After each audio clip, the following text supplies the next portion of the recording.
good morning, good morning, good morning. Instagram, Facebook, how's everybody doing today? It's Monday. I hope everybody had a pretty good weekend. I hope that you weren't going too stir crazy. I know that on this side, we were starting to twitch a little bit yesterday, but you know, you just got to make do, and caught up on some movies, and I baked some bread and just did a whole bunch of different things because just trying to keep myself entertained a little bit here and there. So just give everybody a couple of minutes to get sorted, get online, kind of get ready. We are going to bake a vanilla cake today because tomorrow we're going to frost it. Yay! So I thought it would be great to show you a few, just a basic cake recipe, and that way you have it ready for tomorrow so that you can frost it. Tomorrow we're going to do a naked cake. We talked about this a little bit last week, and we are going to have a little bit of fun with that so that you can kind of see what a naked cake looks like. And then next week we will do a smooth frosting cake. So, hey Angie, hi Kelsey, hope you guys are having a good day. Hope everybody out on Instagram is having a good day and all that. And it's been kind of a crazy week, I know. So we're hopefully it's going to get better. It's going to get better. I know it will. So anyway, so a couple of things that I have at my disposal right now. I posted the recipe online. It's actually a recipe that I have used myself in the past, and it's a good basic vanilla cake. So we've got, it's the reason I picked this particular recipe is so that you didn't have to worry about too many different ingredients, or a large quantity of ingredients, because I know that right now times are a little slim pickings in the grocery store, and also, you know, not everybody needs to have all the ingredients. So, so we've got flour and sugar and butter. I just realized my butter was getting a bit soft, so I put it in the fridge. I pulled it out last night. So I pulled it out and it was a little soft this morning, so I put it a little bit in the fridge, so it'll firm up here shortly. And eggs and vanilla right here. And I have my salt and my baking powder. And I'm also going to show you how to make buttercream. Well, I'm sorry, not buttercream, buttermilk. One of the ingredients, you can either use milk or buttermilk. Most people don't have buttermilk in their fridge on a regular basis unless you're, you know, a grandma. Sometimes, you know, back in the day, people drank more buttermilk than they do now. But it's a really easy, what am I trying to say? Hack. That's the word, hack. It's Monday. I'm still trying to wake up a little. It's an easy hack that I'm going to show you where you take milk and you add an acid. You can either add lemon juice or vinegar, white vinegar. If you have one of those, you are welcome to make a little bit of buttermilk. What you want to do is you want to take, I've got a lemon here, and I'm just going to slice it in half. And I have filled my milk to almost 1 cup. Okay, so I don't know if you can see that it's almost to 1 cup. I'm showing both cameras here. So you want to fill it to just shy of the line. And then you're going to take your lemon juice or your vinegar, about a tablespoon, and you're just going to put that in your milk. It's basically what it's doing is it's souring the milk. Because that's what buttermilk is, right? It's kind of the excess stuff that comes from milk. So a lot of times it's tart, which is probably why a lot of people don't drink it. So then what it does is it fills from, you know, you had filled the milk to just below the 1 cup line. Adding that tablespoon brought that up. You want to let this sit for like 5 minutes. You can also let it sit for a couple of hours. Most recipes ask for a room temperature milk or buttermilk. So I pulled this milk out about 9:30 and let it come to room temperature. Add the lemon juice and then let it sit. You're going to see it thicken and get a little kind of curdly. It's fine. It's not it's not bad. It's not getting bad. It's just that's what the combination of acid and milk do when they combine. So, okay, so I have my trusty KitchenAid mixer, which I love my KitchenAid. I actually have two because I love them. And with all the things that I do, I love having two to be able to work with. So we're going to get started with the recipe. So first things first, if you've got cake pans, you want to grease and flour or grease and parchment. So I have, I'm making up, good morning, Jade. How are you? I miss you, my friend. I have 6-inch rounds. The recipe actually calls for an 8-inch round cake, 2 pans. You can also use a 9-inch round pan, whatever you have available. I'm using 6-inch for a couple of reasons. One, it will make my demoing tomorrow of frosting the naked cakes a little bit easier to see because I'm going to actually bake 3. Because the height, you'll be able to kind of see it a little bit better. So for aesthetics and visuals, I'm going to use the 6-inch. So what I'm going to do is I'm just going to lightly spray my pan. And then I've got, like I said, parchment rounds. If you don't have parchment, you can just dust a little bit of flour in your thing and then kind of move it around so that it spreads evenly. So for all 3 of my pans, I just lightly spray and do the parchment, and then we're happy.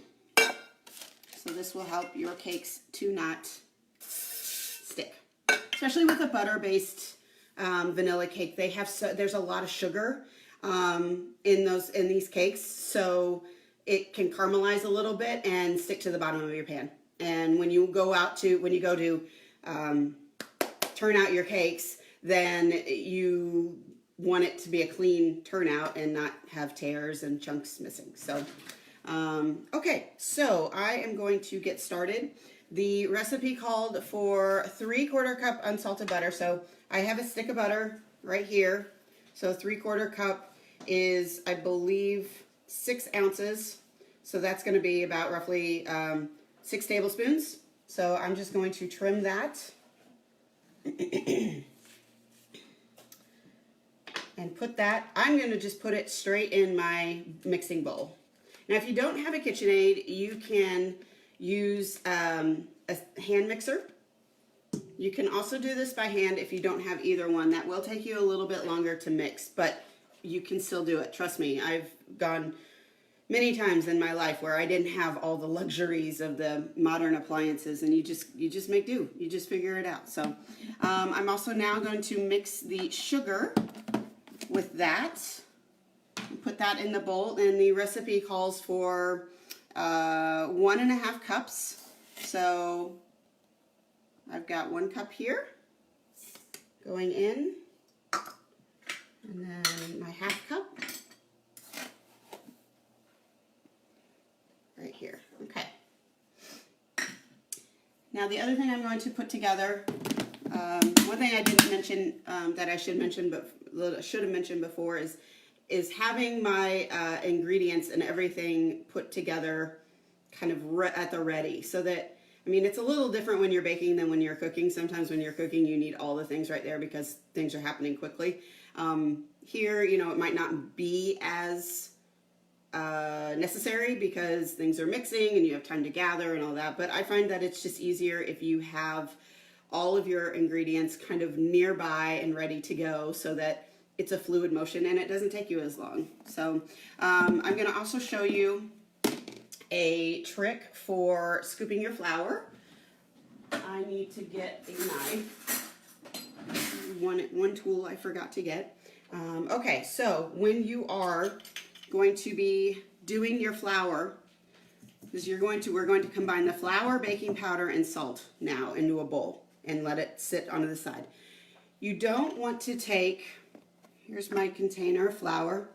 You don't want to just scoop it and pour it. This is where the precision of baking is very important, because you want accurate volume of what is called for. So there's a few different ways you can do this. Some, like Martha Stewart, suggests spooning your flour in and then smoothing it out. I scoop it, but I don't dig. If you dig, then you're compacting the flour into your cup, and then that's actually not an accurate true cup of flour, okay? The other thing you can do that I actually do on a regular basis is I weigh my ingredients, but if you don't have a scale, again, these are some professional things that you don't always need if you're just occasionally baking a cake at home. So the best way to do it is to lightly scoop where it comes out full, and then you take the end of your knife and you just kind of make sure that the surface is covered with flour, and then you scrape it. Okay, so that's one, and we need to have 2 1/4 cups. So I'm going to do that again. Kind of jiggle it a little. Take the straight edge of your knife and scrape it. Okay, and if you have questions along the way, please feel free to ask me. Or you're on a boat, exactly, Jade. Okay, so I have my flour. The next we're going to do is baking powder. So I have my baking powder right here. I also forgot to mention, if you've got measuring spoons, these are handy. So we need 2 1/4 teaspoons of baking powder. So use my teaspoons. And again, I'm going to do the exact same thing I just did with my flour, with my baking powder. Take the straight edge and do that. Because if you're going to do this, you might as well do it right and make it accurate so that your cake doesn't end up flat or dense or didn't rise, anything like that, because you didn't accurately measure.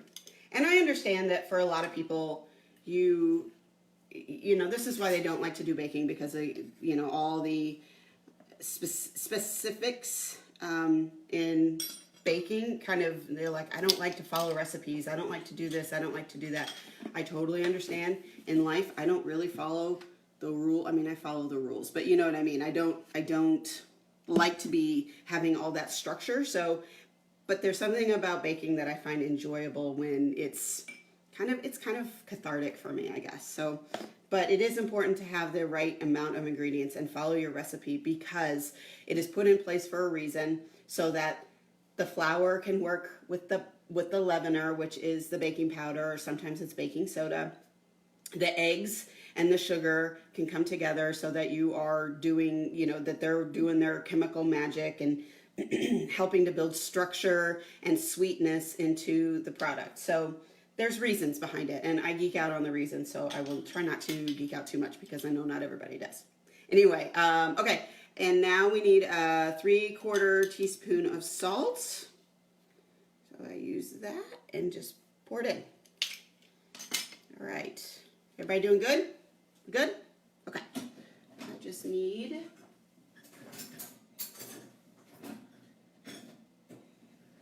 forgot my fork. I had to dig into my dishwasher, which is right below me. I'm just going to whisk these ingredients together, just so that they're kind of incorporated, so that when you go to pour them into your batter, it's all mixed, okay? And with that, I'm going to turn on my, hopefully, I didn't really test this part, so if you can't hear me with this mixer on, please let me know, so that I can kind of make adjustments. So what I'm doing is I am creaming together the butter and the sugar. What this does is this creates a creamy, it takes the butter and the sugar, right? Sugar is really grainy, butter's creamy, it blends it together and creates a sense of flavor, fat, and structure for the cake, okay? So while that's working, I'm gonna put my flour mixture aside. I have my 3 eggs.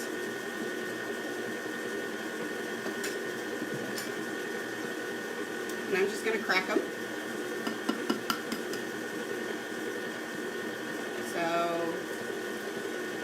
if you guys have any questions, feel free to ask.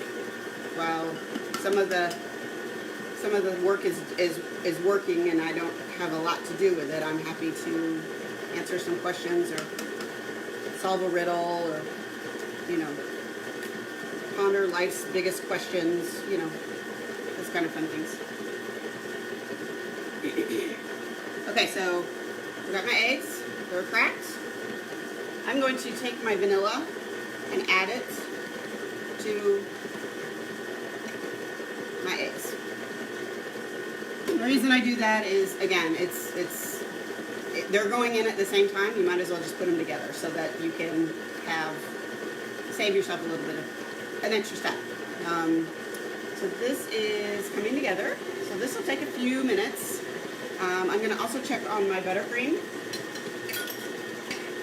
which is becoming nice and clumpy. Or not buttercream, buttermilk. Sorry, guys. Apparently I have buttercream on the brain. So it's looking a little, it's basically the milk solids have separated from the water.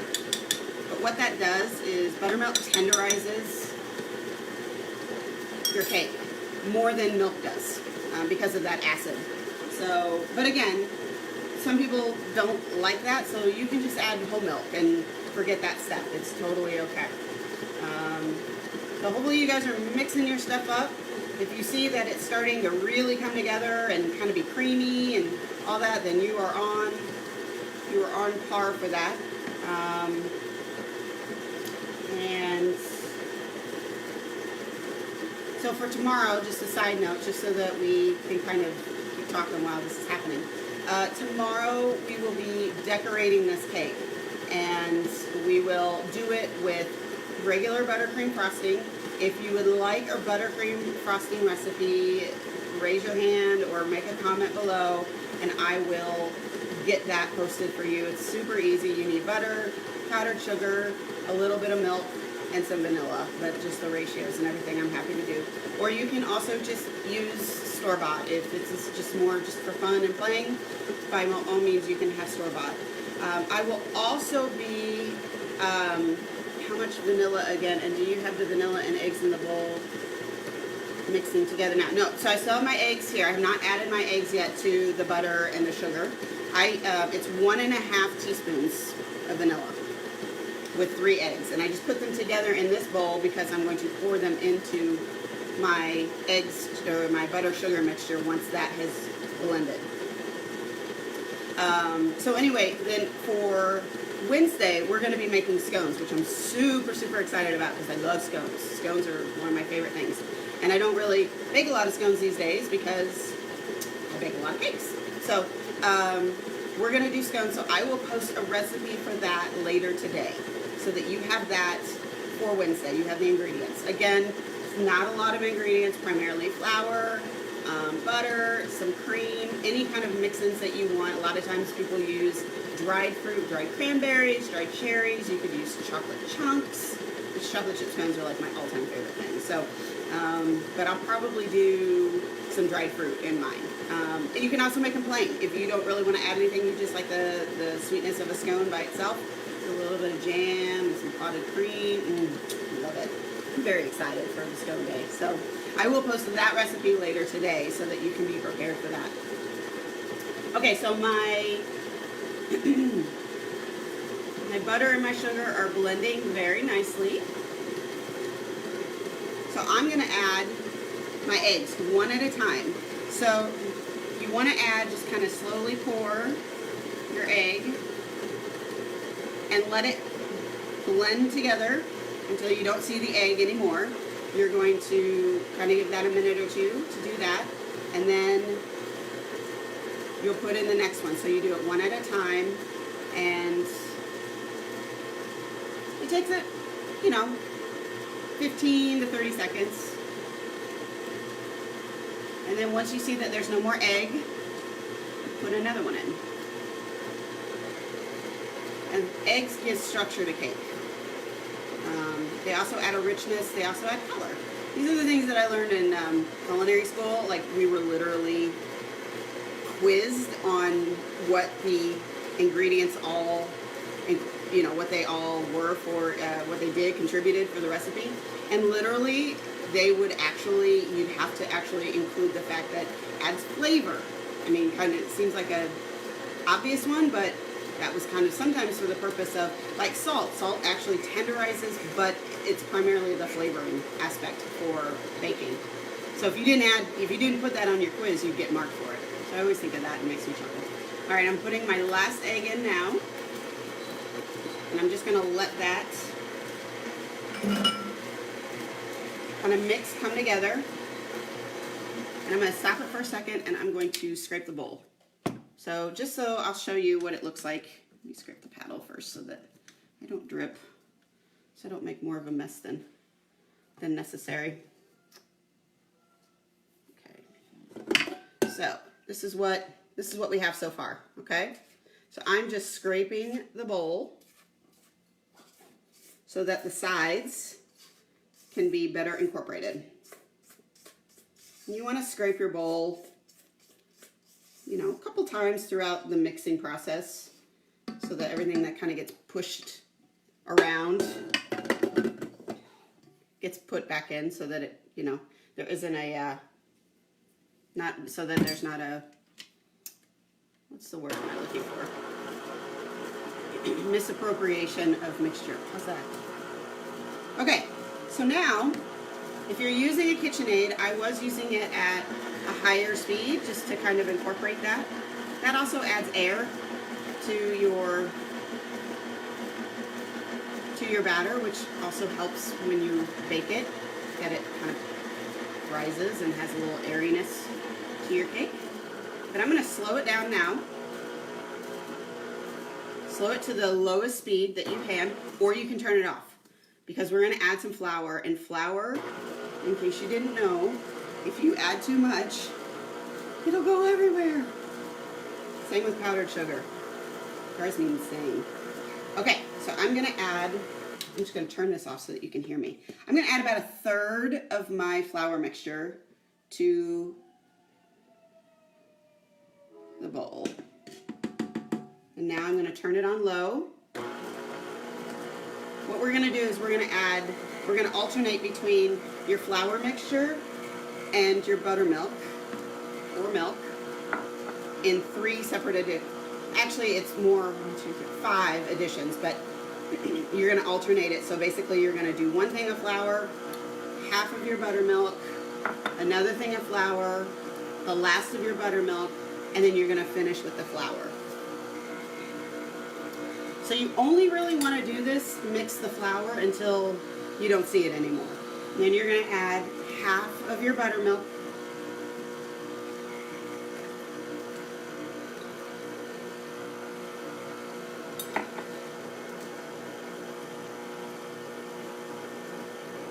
And again, you're just going to do this until it starts to come together. You don't want to do too much, because for a cake like this, you don't want to work the flour too much, because then that will create a tougher cake.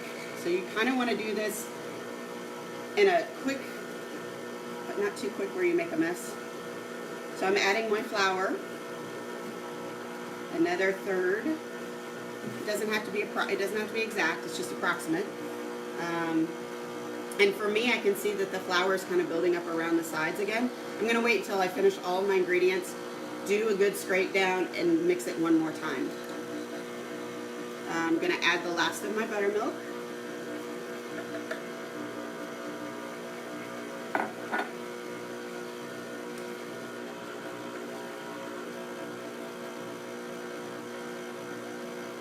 Okay. And now I'm going to add the last of my flour.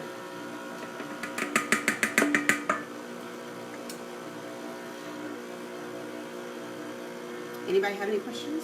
We doing good? Having fun? Okay. I'm going to scrape down my bowl.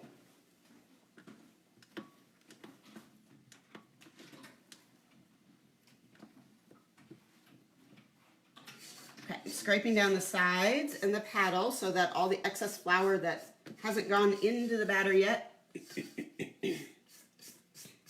has a chance to get mixed. And then I'm just going to mix it for another 15 to 20 seconds so that all it incorporates, okay?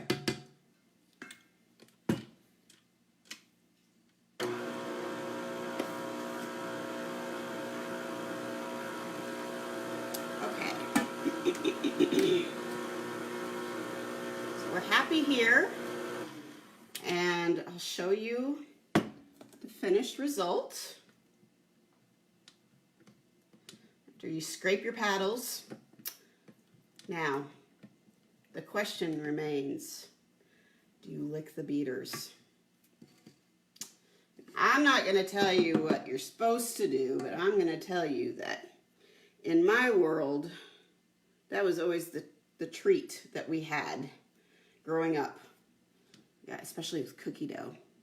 Any science behind that you can share with a fellow food geek? What science? I've noticed your recipe calls for buttermilk.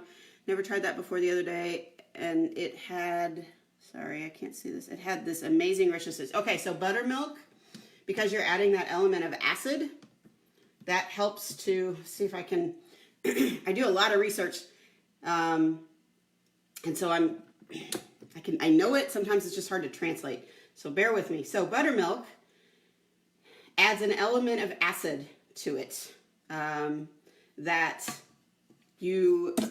helps to tenderize the cake. Yay, I did it. You can tenderize your cake a lot more. It also adds a nice little tang to it that you don't get without adding that element to your milk, right? So the science behind it is it helps to make it a softer cake, tender cake, okay? Now, a lot of times you can play with these ratio ingredients. Yes, always lick the beaters. Yes, so sorry, I got distracted. If you want to lick the beaters, you have my permission. You might have to ask your parents or yourself.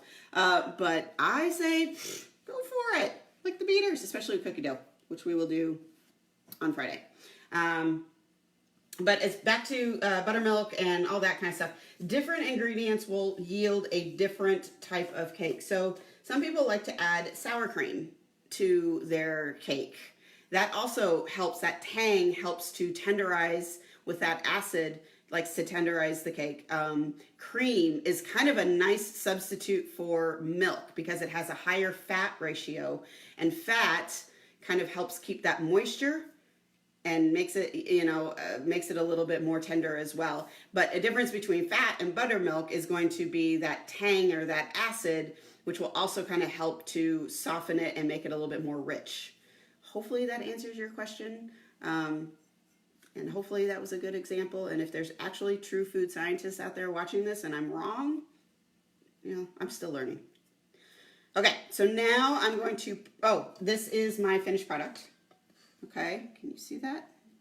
I'm looking at two cameras, so bear with me here. So it's nice and smooth and yellowy because of the egg yolks and the butter. So this is just a classic butter vanilla cake, okay? So now we're gonna fill our pans. So grab your pans, and you wanna, if you have two pans, you wanna distribute them evenly. I licked one beater and Kelsey licked the other. Yummier than any box mix I've made. Awesome, I love it, Angie. Take a picture of licking the beaters, I wanna see. So you wanna evenly distribute your batter between however many pans you have, 2 or 3. I use a scale because, again, for my business, I want all of my cakes to be the same height and the same weight so that it's equal distribution and all that fun stuff. But if you don't have a scale, just eyeball it. No big deal. It's fine. So I'm going to pour my cakes into my pans. Okay. Oops. Try not to make too much of a noise.